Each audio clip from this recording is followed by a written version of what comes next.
Hello and welcome to the Palmer Performance YouTube channel. Now, it seems to me like you guys like it when I do videos about engines that have failed. So this week we've got another one for you. It's a Yamaha again, but this time it's an R6. It's a 13S model, so they were made from 2008 through till about 2016. But this video kind of applies to all of them because the engines from 2006 all the way through till when they stopped making the R6 have remained pretty much the same apart from a few little subtle differences. So anyway, let's take a look at the engine and how it all turned up here, and we'll get it on the bench and start stripping it. Stay tuned. So here we go, this little R6 track bike. Now, the owner of this bike, he actually bought it as a road bike and then decided to turn it into a track bike himself. It has done a lot of miles on the road, and to be fair, it's probably one of the roughest looking R6 engines I've had in this workshop in a long time, complete with snapped off exhaust studs and stuff, which will be fun. But the main purpose of this job is to pull it apart, actually find out what's gone wrong with it, and then decide whether it's economical to repair and for the customer to decide what he wants to do with the bike. The bike itself is actually fairly standardish spec at the moment. It's still got standard suspension and stuff on it. It hasn't even got a power commander or anything on it at the moment. So from the customer's point of view, it's about seeing what's actually up with the engine, how much it's going to cost to repair, and then from then he can decide what he wants to do with the rest of the bike.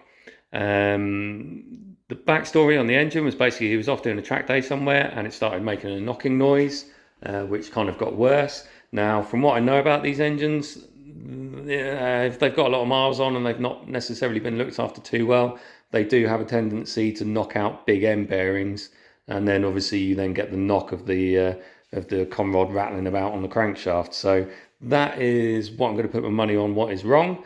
If that is what's gone wrong, then it's going to be a new crank, shells and whatever else may have got damaged and whatever else might be worn out in this engine, because if we do rebuild it, he wants to be sure that it's going to be good for track use and some possible racing as well. So we'll get this up on the bench and start stripping it down. So I was being lazy and couldn't be bothered to get my crane out, so got the old engine on the bench the manual way. Probably not the best for your back, but you know. So anyway, getting it hooked up on the bench, and first things first, we'll think about getting the rocker cover off it and being able to turn the engine over so that we can look at valve clearances. The old Milwaukee gun out for spinning off the case bolts. It's got the old drip tray under there. So there's always a little bit of residual oil kicking around when you pull the covers off. It's just taking the water feed off the back of the head. Timing side cover off, cam chain side cover off. Plug caps out.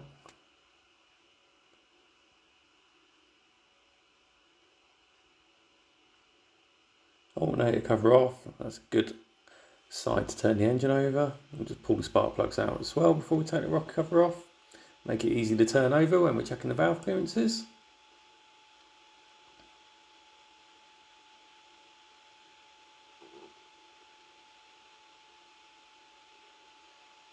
There we go. Now I can turn it over now and give it a valve clearance check.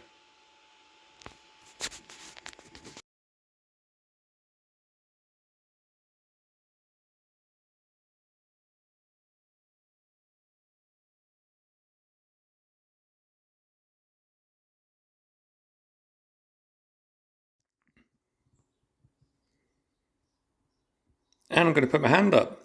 My guess was wrong, but then I didn't actually hear the engine run because the customer had already taken the engine out himself.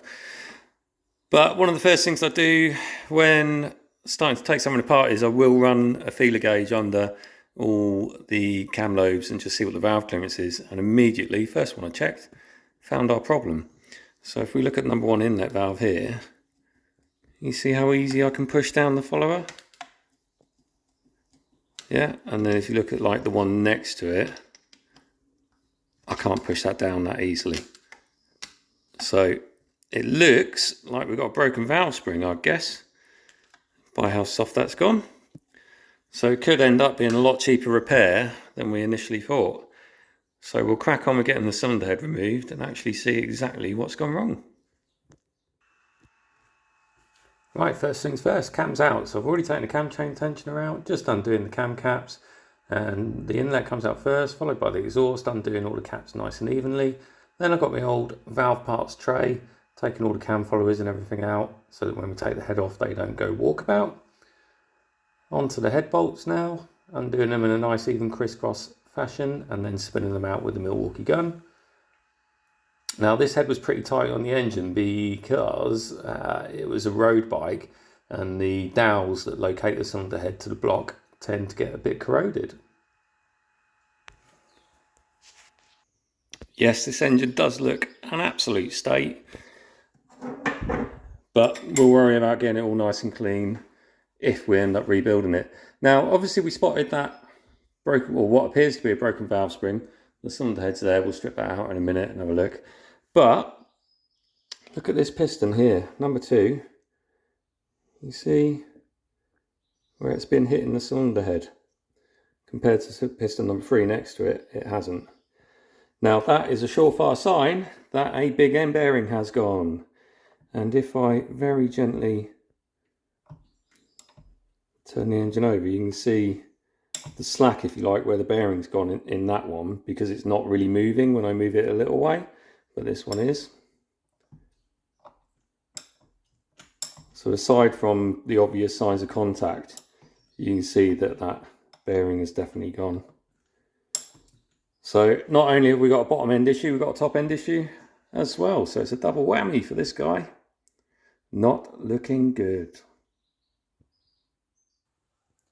Well, let's get the head stripped out, and then we can have a proper look at the valves and everything, see what sort of condition they're in, and that'll give us an idea of where we need to go with this engine for the customer. So I'm just pulling out all the valve retaining collets so we can move the valve spring retainers, the springs, and then take the valves out. That's all the inlets. That's the broken spring there. We'll have a closer look at that in a minute. That's just pulling the valves out and just checking what the sort of condition of the valve sealing face is on all of them. And then we'll spin it around and get all the exhaust valves out as well and have a look at them.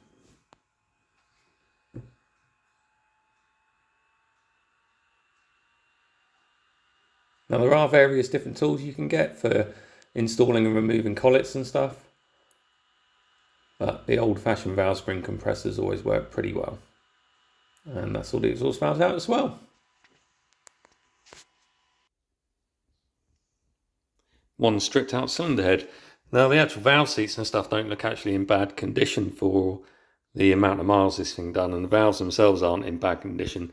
Similar sort of thing with the R6 valves, like the R1 valves. They are horrendously expensive to replace them. You know, somewhere around £100 to £150 a valve. But we'll talk about costs later on in the video. Anyway, this is that broken valve spring that we said about. You see it's just broken at the top there. And there's the other bit. Oh, and now we're throwing parts across the workshop floor. So, yeah, now the bad thing about that is obviously that's kind of indicative that there's been, you know, a fair bit of fatigue gone on there. So, you know, with the miles and everything that this engine's done, we would have to recommend replacing all the valve springs. Just as a matter of course, really. Normally what we'd do is, there are specs in the manual for what's called the free length of the springs. So you get a vernier and you would measure the spring without compressing it. And there'll be a spec and a service limit in the manual for that. And also we have spring testers, which is basically something that you put the spring in and it gives you like a pressure reading, but that's not actually spec'd in the manual. So that's something you just kind of keep your own records of as to what a new spring, you know, what pressure it takes to crush a new spring, the spring force, if you like. And obviously these are the valve spring retainers. Now on these R6s, they're actually aluminium and they're kind of anodized. And then obviously you have your little valve collets, which are what drop in there, and they're what holds your valve in place. I can't get them in now, but yeah, fiddly little things. They go in there.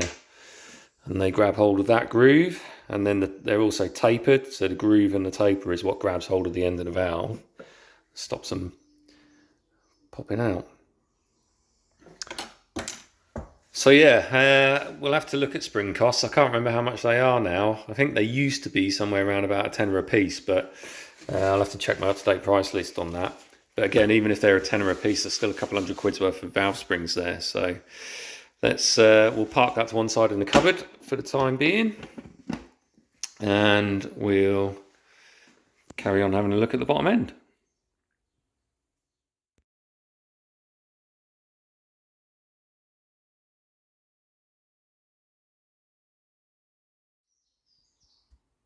Well, I've made a bit of an executive decision on this one.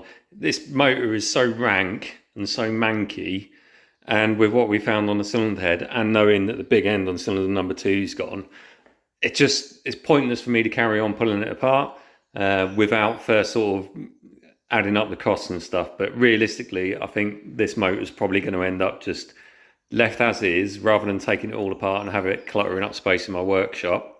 And the customer can just stick it to one side as a sort of spare parts engine, I guess, because there will be some, the clutch and stuff still good in there. So yeah, I'm going to head into the office, have a little add up on rough rebuild costs on this, and give the customer the bad news. So now I've had a chance to sit in front of the computer and just update some of the price lists and stuff for the R6 engine parts. Let's have a little run through like we did with the R1 and shock everybody with how expensive the parts now are to fix something like this. So, right, first things first, obviously crankshaft, big end bearing damage. Now there are companies out there that can, I think it's called sub-arc weld, and then regrind the big end bearing faces, but in my experience with modern engines, with the RPMs they rev to and that, it's not something I'd normally recommend doing. But anyway, so replacement Yamaha crankshaft, £1,539. Very similar cost to the R1 crankshaft on the other video. Full valve spring set, so it's new inlet and exhaust valve springs. Obviously there was one broken, so mitigate risk, replace all of them, £226.40. One replacement conrod, because the conrod where the big end has gone, more than likely will need replacing, £90. Other refresh parts, so we're talking just the sort of bare minimum: piston rings, main and big end bearing shells, gaskets, cam chain, odds and ends like that, £1,250, give or take. So basically, to do that sort of minimalist repair, if you like, to the engine with parts and labour and everything, is going to be around the region of £4,000.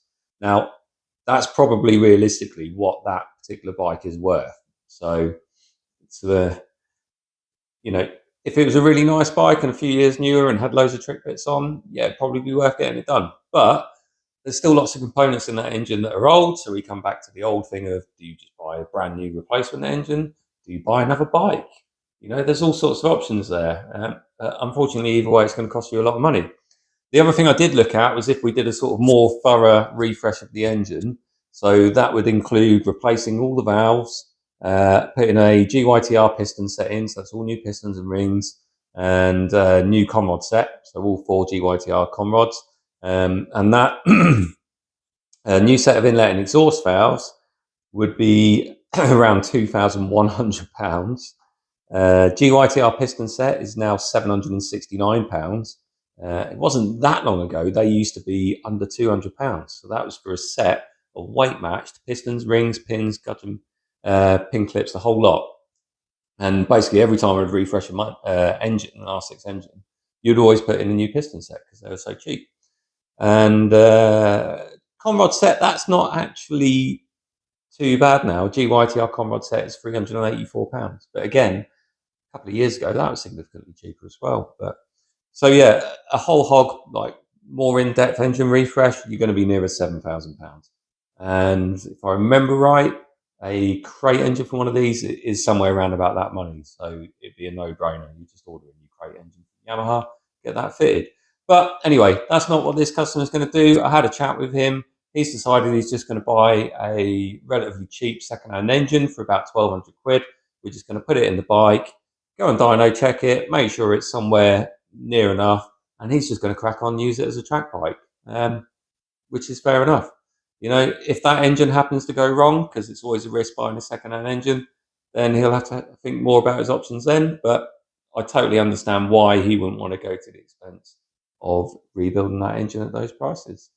But anyway, I mean, that's kind of seems to be the common theme at the moment with all these engines. You know, it's getting so expensive to refresh them that it kind of forces people's hand into maybe going down different avenues to repair them. But once again, hope you've all enjoyed watching this video.